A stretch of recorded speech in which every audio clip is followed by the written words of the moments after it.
दिव्य रश्मि के दर्शकों के लिए ला रहे हैं डॉक्टर उदय कुमार का साक्षात्कार, जिसमें फिजियोथेरेपी के द्वारा विभिन्न रोगों का इलाज किया जाता है। उससे संबंधित बातचीत करेंगे।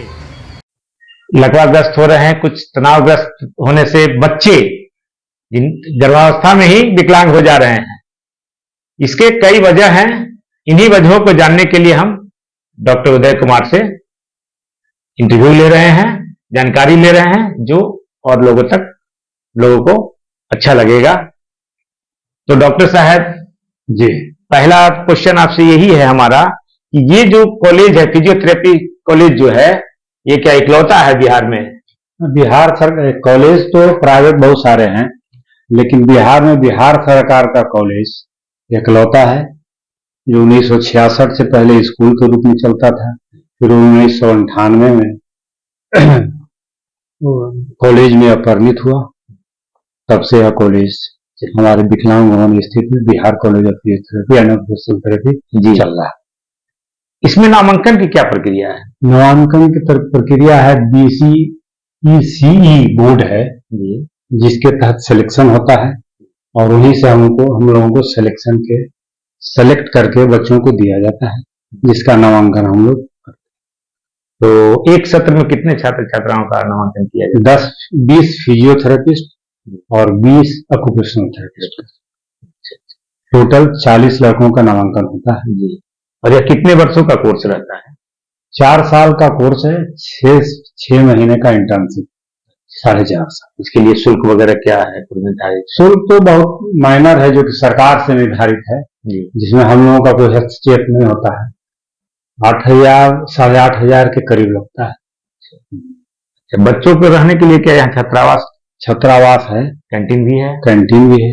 उसका क्या शुल्क वगैरह?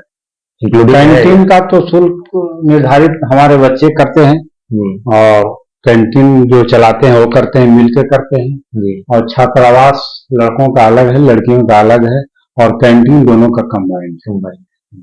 अच्छा, जब डिग्री लोग प्राप्त करते हैं, इसके बाद क्या इनकी पोस्टिंग यही होती है या किसी दूसरी प्रक्रिया से इनका चयन? अब तो पहले कम था, लेकिन ये जो हमारी सरकार है, इन्होंने बहुत सारा पोस्ट हर डिस्ट्रिक्ट में क्रिएट किया है। अब अभी तत्काल श्री मंगल पांडे जी हमारे स्वास्थ्य मंत्री हैं, उन्होंने अनुमंडल स्तर पर ही पोस्ट देने का कार्य किया है जी, जिसकी बहाली अब होने जा रही है, और बहुत सारी बहालियां हुई है। 2 बरस पहले हमारे के यहाँ भी 68 पोस्ट क्रिएट हुए हैं, जिसमें 29 पोस्ट हमारे केवल थेरेपिस्ट का है, जिसमें बहाली हो चुकी है। लेकिन अब भी अनुमंडल स्तर पर बहाली होने जा रही है। तो अब हम मेन मुद्दा पर आते हैं सर, कि जो लोग आजकल लकवाग्रस्त हो जाते हैं, तो क्या सिर्फ उन्हीं का इलाज यहाँ होता है कि और भी रोग का इलाज यहाँ संभव है?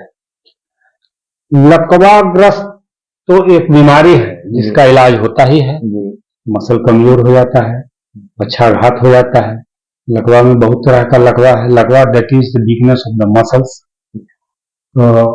उसका तो इलाज होता ही है। और इलाज होता है हमारे के यहाँ ऑटिज्म का, जो बच्चे ओवर एक्टिव हो जाते हैं। हमारे के यहाँ इलाज होता है सेरेब्रल पाल्सी, जो बच्चे जिनका माइलस्टोन डिलेड हो जाता है, जन्मजात होता है वो। बच्चे माँ किसी कारण से बीमार हो गई, या प्रसव के दौरान ही कुछ ब्रेन में प्रॉब्लम आ गया, ऑक्सीजन की कमी हो गई ब्रेन में, उसके चलते उनका ब्रेन थोड़ा सा डिलेड हो जाता है, उनकी क्षमता स्लो हो जाती है। जो बच्चे 8 साल के होते हैं, उनकी दिमाग जो है 1 साल के या 2 साल का होता है, उसी को हम लोग डिलेड माइलस्टोन कहते हैं, वो स्लो चलते हैं। तो उस तरह के बच्चों को हम लोग ट्रेनिंग देते हैं, ऑटिज्म के बच्चों को हम लोग ट्रेनिंग देते हैं, ताकि वो उनकी जो हर एक्टिवनेस है उसको स्लो किया जाए, एडियल एक्टिविटी के द्वारा, या बहुत सारा खिलौना के द्वारा, या बहुत सारा अस्थिर करके पढ़ाई करा करके उनको ठीक किया जाता है। और बहुत सारे बीमार हैं, लो बैक पेन है, नेक पेन है, किसी तरह का नस का जो प्रॉब्लम है, जो दवा से ना ठीक होने वाला है, उसको हम लोग करीब करीब ठीक कर देते हैं। नहीं, ऐसा एक माना जाता है कि महिलाएं, जो गर्भवती महिलाएं हैं, तो नशीले पदार्थों का सेवन करने या अधिक उम्र में गर्भाधारण करने से भी उनके बच्चे विकलांग पैदा होते हैं। क्या ये बात सही है? हाँ, सही है। उसके कारण भी होता है, बच्चे डिलेड हो जाते हैं, उनकी मानसिक तनाव ज्यादा होते हैं। जब ज्यादा उम्र में आप कंसीव करते हैं ना, तो उस समय आपका बोझ परिवार का, समाज का, अपने नौकरी का ज्यादा होता है, इसलिए मानसिक तनाव ज्यादा होता है। बच्चे उतने स्वस्थ नहीं पैदा होते हैं जितने एक उम्र में होना चाहिए, 30 वर्ष के अंदर। 30 वर्ष के बाद होने वाले बच्चे जनरली नहीं कर सकते, 1% 2% ऐसा होते हैं। यहाँ हम जानना चाहेंगे कि ऑक्यूपेशनल थेरेपी और फिजिकल थेरेपी दोनों में क्या अंतर है? क्या दोनों एक ही वृक्ष के दो शाखाएं हैं? हाँ, एक ही ये बात है कि दोनों का काम अलग अलग है, लेकिन दोनों के बिना काम नहीं चल सकता। दोनों आवश्यक है। एक है कि पीटी फोकस करता है in improving the patient ability to move their body. वह उस बॉडी को या strengthen the muscles, that is focus PT specialty. OT focus करता है improving the patient ability to perform the activity of daily living, जो हमारे दैनिक कार्य हैं। किसी भी कुछ भी आप कर लें, मरीज तब ठीक कहलाता है ना जब उसका एक्टिविटी ऑफ डेली लिविंग का स्किल परफॉर्मेंस बेटर हो। जैसे हमको आपने कह दिया कि इनकी ताकत बढ़ गई, आप ठीक हो गए, तो वह पैमाना नहीं है। पैमाना है कि ठीक हो गए तो चल रहे हैं कि नहीं ठीक से। पैमाना है कि आप पानी अपने से पी रहे हैं कि नहीं। पैमाना है कि आप खाना खा रहे हैं कि नहीं। पैमाना है कि आप लिख रहे हैं कि नहीं। तो performance of activity of daily living, that is the scale of scale of skill. हाँ, मापदंड वही है। हाँ। तो हम ये जानना चाहेंगे कि ये पद्धति जो है एलोपैथ, होम्योपैथ, आयुर्वेद, नेचुरोपैथ से क्या अलग है? हाँ, अलग है। हम किसी दवा का उपयोग नहीं करते क्योंकि उसका कोई साइड इफेक्ट होता ही है। कोई भी दवा लीजिए, उसका साइड इफेक्ट है। बढ़िया चिकित्सक हैं तो साइड इफेक्ट नहीं भी होता है।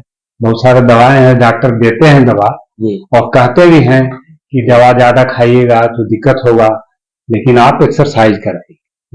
एक्सरसाइज तो वाह सपोर्ट हम लोग देते हैं। एक तो साइकोलॉजिकल बूस्टअप करते हैं। मरीज अगर आपका साइकोलॉजिकली बूस्टअप हो गया तो उसकी बीमारी आधा चली जाती।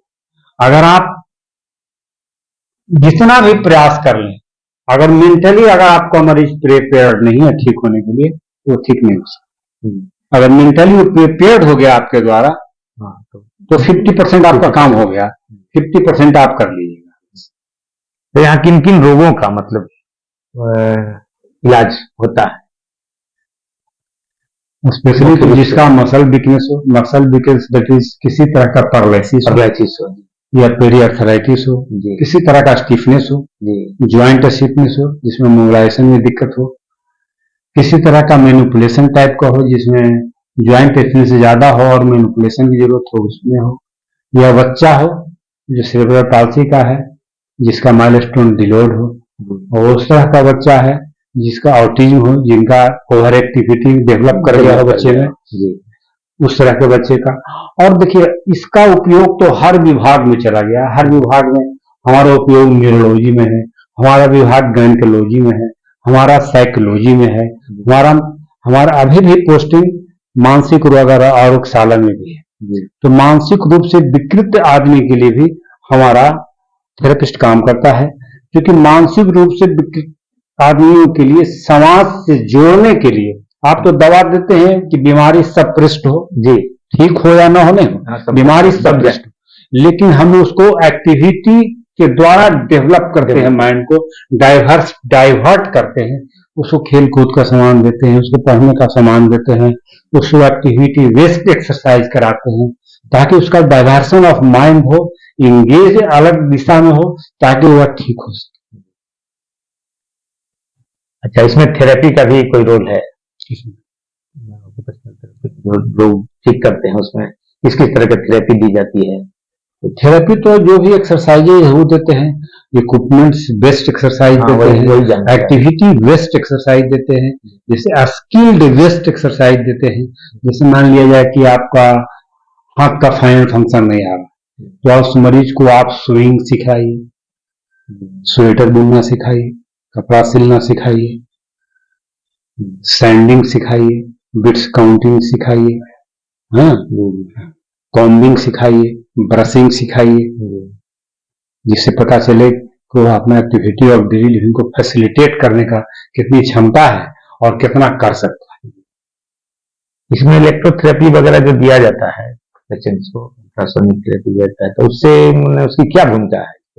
उसका भूमिका है कि जहां मसल स्पाज्म बढ़ जाता है, एक्यूट पेन है, एक तो है कि बहुत एक्यूट पेन है तो हम लोग वहां कोल्ड थेरेपी यूज करते हैं, क्योंकि जहां एक्यूट पेन होता है वह मसल्स बहुत गर्म होता है, और फिर हम अगर गर्मी देते हैं तो और वह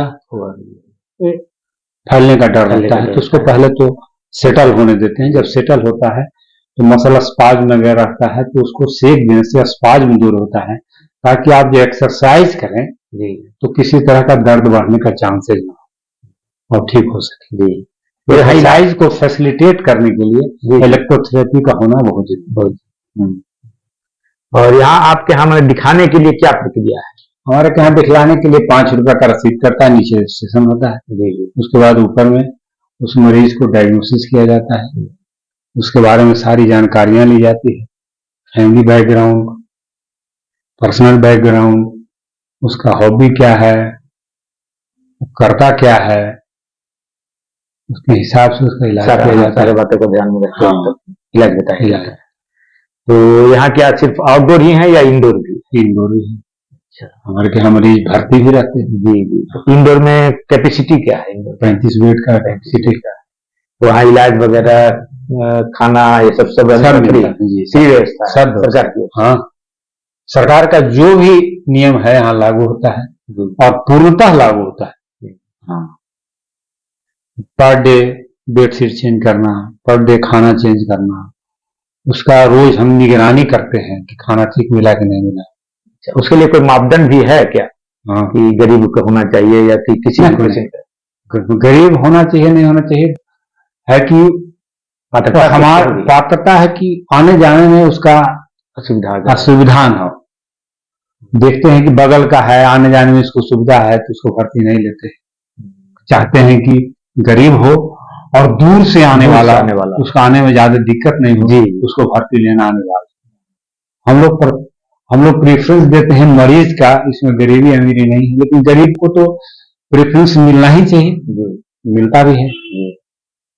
तो अमीर आदमी तो कहीं से आ जाएगा, गाड़ी से आ जाएगा, मोटरसाइकिल से आ जाएगा, लेकिन हमारे गरीब बच्चे तो नहीं आ पाएंगे। तो आजकल कमर दर्द वगैरह का समस्या ज्यादा हो रहा है, तो क्या ये गलत पोस्चर में काम करने, चलने, बैठने, उठने के कारण तो नहीं हो रहा? हाँ, भाग दौड़ की जिंदगी और गलत पोस्चर के कारण बहुत ज्यादा बढ़ ओवर स्ट्रेन ले रहा है लोग आज के समय में। आज ओवर स्ट्रेन लोग जी रहे हैं, एक तो मानसिक तनाव में जी रहे हैं, उसके बाद ओवर स्ट्रेन, दिन भर मोटरसाइकिल चलाना, कार चलाना, 12 घंटा बैठे रहना, उसके कारण भी पोस्चर प्रॉब्लम बहुत ज्यादा है। ऐसे लोगों को आपका क्या सलाह है? सलाह देते हैं कि आपको एक्चुअल जो पोस्चर होता है बैठने का, जी, उसको सीखा जाए या कहीं जाकर उसको समझा जाए कि कैसे हमको बैठना है, सोने की प्रक्रिया क्या होना चाहिए, सोने का हार्ड वेट होना चाहिए, बैठने का 90 डिग्री पर पैर होना चाहिए, कमर होना चाहिए, सीधा बैठना चाहिए, हर 2 घंटा पर थोड़ा सा उठ करके उसको मोबिलाइज करना चाहिए, सवेरे उठ करके हर जॉइंट का एक्सरसाइज करना चाहिए ताकि आप दिन भर वर्क कर सकें। चलिए, क्योंकि मसल्स का न्यूट्रिशन तो एक्सरसाइज ही है, भोजन तो है ना। आप मसल को जब तक अपना न्यूट्रिशन नहीं दीजिएगा तो मसल आपके लिए आपको साथ देगा नहीं। जी, चलिए, बहुत अच्छी जानकारी आपने दी और उम्मीद करते हैं कि इस जानकारी से लोग लाभ उठा पाएंगे। चलिए, धन्यवाद, नमस्कार।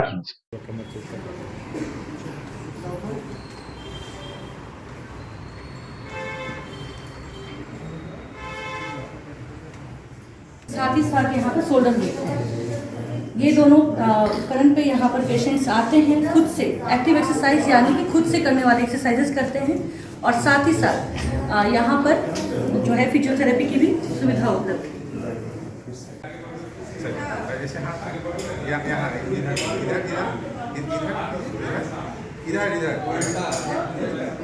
यहाँ किस प्रकार से आप लोग ट्रीटमेंट करते हैं? यहाँ फिजियोथेरेपी द्वारा मरीज का इलाज किया जाता है और ये कंजर्वेटिव ट्रीटमेंट है। ये फिजिकल थेरेपी इसका नाम है। फिजिकल थेरेपी में इंक्लूड्स करता है एक्सरसाइजेज और डिफरेंट टाइप्स का मॉडलिटीज वगैरह लगा करके, और हम लोग पेन को सबसाइड करते हैं और मॉडलिटीज को लगा के, और जो भी मसल्स में वीकनेस है, स्पाज्म है, स्पास्टिसिटी है, वो डिफरेंट फॉर्म्स ऑफ एक्सरसाइज का दे करके हम लोग उसको पेशेंट को एम्बुलेटरी बनाते हैं, मसल को स्ट्रेंथन करते हैं और मतलब एडीएल जो पेशेंट परफॉर्म करता है वो उसको प्रॉपर कराने में हम लोग का बहुत सिग्निफिकेंट रोल है। कितने पेशेंट पर डे आपके यहाँ आते हैं? लगभग 100-125 के करीब पेशेंट पर डे आते हैं और यहाँ फिजियोथेरेपी चिकित्सा द्वारा लाभ उठाते हैं। इसमें जनरली मस्कुलो स्केलेटल डिजीज होता है, मस्कुलो स्केलेटल, न्यूरोमस्कुलर, ये सब पेशेंट्स, ये सब प्रॉब्लम से ग्रसित मरीज आते हैं और अपना प्रॉपर ट्रीटमेंट ले करके जाते हैं और इसका प्रोग्नोसिस बहुत ही अच्छा है। लगभग 80 to 90% पेशेंट यहाँ ठीक होकर के जाते हैं। जो क्रोनिक केसेज है उसमें ड्यूरेशन अधिक लगता है, लेकिन लगभग पेशेंट यहाँ ठीक होते हैं। मतलब 100% रिकवरी का चांस है? हाँ, प्रॉपर इलाज करने से 100% रिकवरी का चांस है। दवा भी देते हैं क्या? नहीं, दवा का इसमें बहुत, दवा तो पेशेंट खा के आया ही हुआ होता है, दवा से नहीं ठीक होता है उसके बाद हम लोगों के पास रेफर किया जाता है, या डायरेक्ट भी पेशेंट, हम लोग तो अब डायरेक्ट डायग्नोसिस करते हैं, ट्रीटमेंट करते हैं, इवैल्यूएशन करते हैं पेशेंट्स का, और मेरे पास पेशेंट डायरेक्ट आते हैं और चिकित्सा पाते हैं। आप अपना परिचय दें। मेरा नाम डॉक्टर मनोज कुमार है। यहाँ हम इंचार्ज ऑफ फिजियोथेरेपी हैं और एसोसिएट प्रोफेसर के पद पर यहाँ कार्यरत हैं। बहुत बहुत धन्यवाद सर आपका।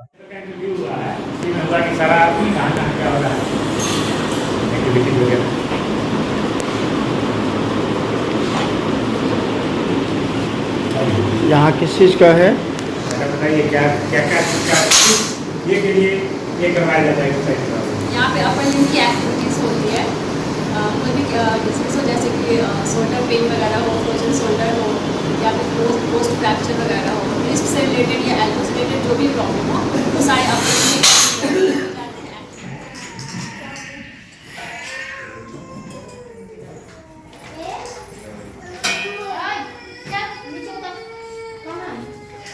एक्सरसाइज जो करवा रहे हैं ये किस बीमारी के लिए है? सेरेब्रल पाल्सी बीमारी है, इसके लिए हम लोग एक्सरसाइज करवा रहे हैं। इसमें बैलेंस से रिलेटेड प्रॉब्लम होता है, बैलेंस को हम लोग इम्प्रूव कराने के लिए एक्सरसाइज है।